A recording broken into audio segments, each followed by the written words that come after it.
Hello friend, स्वागत है आपको मैथ्स स्टडी पॉइंट में। मैं अभिषेक सर आप सभी का स्वागत करता हूं। दोस्तों आइए आज मैं बताने वाला हूं आपको पदार्थ का वर्गीकरण। देखिए, पदार्थ को दो भागों में वर्ग किया गया है, यानी दो भागों में बांटा गया है। देखिए, पहला भौतिक आधार पर, देखिए भौतिक आधार पर और दूसरा रासायनिक आधार पर। अब देखिए, भौतिक आधार पर पदार्थ को तीन भागों में बांटा गया है और रासायनिक आधार पर दो भागों में बांटा गया है। देखिए, भौतिक आधार पर तीन भाग में बांटा गया है। पहला ठोस, द्रव और गैस, ठीक है। और देखिए, रासायनिक आधार पर तीन भागों में बांटा गया है, एक शुद्ध और एक अशुद्ध, ठीक है। अब देखिए, फिर शुद्ध को दो भागों में बांटा गया है। शुद्ध को दो भाग में बांटा गया है। देखिए, एक में तत्व और दूसरा यौगिक। और इधर देखिए, इधर अशुद्ध को भी दो भाग में बांटा गया है, एक में समांग और दूसरा विषमांग, ठीक है। तो देखिए, पदार्थों का वर्गीकरण आप समझ गए कि पदार्थ दो भाग में बांटा गया है, एक रासायनिक आधार पर और भौतिक आधार पर। देखिए, रासायनिक आधार दो भागों में बांटा गया है, शुद्ध अशुद्ध।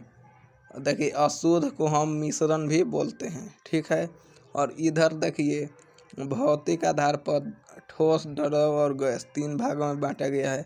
और देखिए, इधर शुद्ध को दो भागों में, तत्व और यौगिक, ठीक है।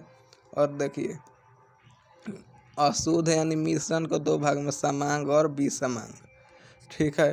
तो देखिए, अब पदार्थ का वर्गीकरण उम्मीद करता हूँ कि आप समझ गए होंगे कि पदार्थ को कैसे वर्गीकृत किया गया है। तो देखिए, यहाँ से आपके लिए प्रश्न कैसे होगा।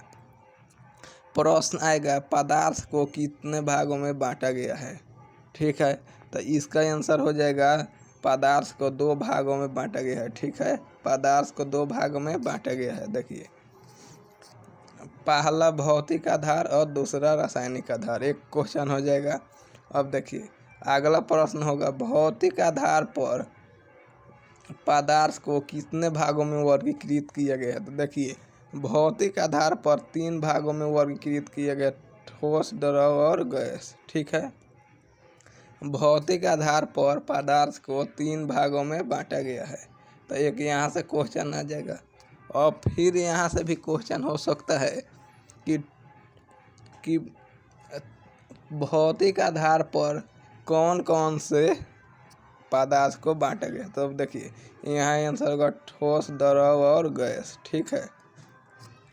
अब देखिए, इधर से क्वेश्चन क्या होगा, रासायनिक आधार पर कितने भागों में पदार्थों को वर्गीकृत किया गया है। तो यहाँ होगा दो भागों में, शुद्ध और अशुद्ध, ठीक है।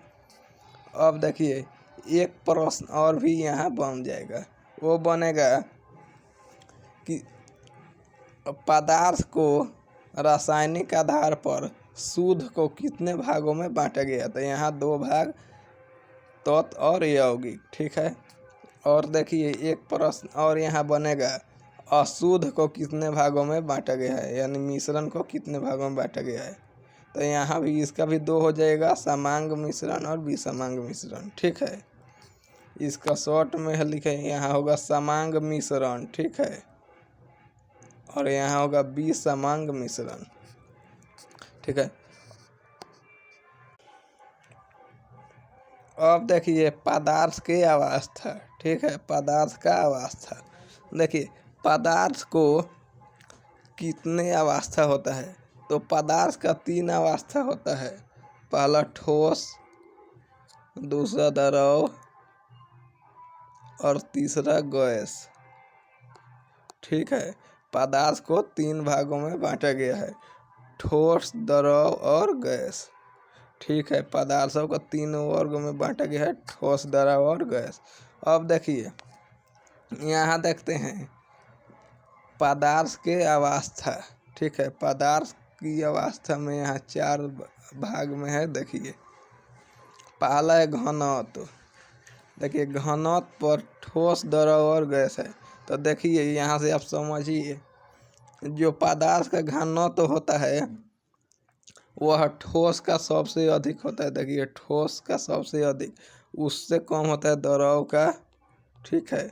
और द्रव से भी कम घनत्व होता है गैस का। घनत्व का मतलब आप समझ पा रहे होंगे। घनत्व मतलब एक प्रकार का वजन मान लीजिए। जैसे देखिए ठोस का सबसे ज़्यादा होगा घनत्व, द्रव का उससे कम, और गैस का उससे भी कम होगा। अब देखिए आणविक आकर्षण बल, ठीक है। आणविक आकर्षण बल का मतलब समझिए, इसमें भी ठोस का सबसे ज़्यादा होगा, द्रव का और कम होगा, और गैस का और कम होगा, ठीक है। तो अब हम समझते हैं आणविक आकर्षण बल क्या है। देखिए आणविक आकर्षण बल क्या है, यानी पदार्थ को आपस में जो चिपक कर रहता है।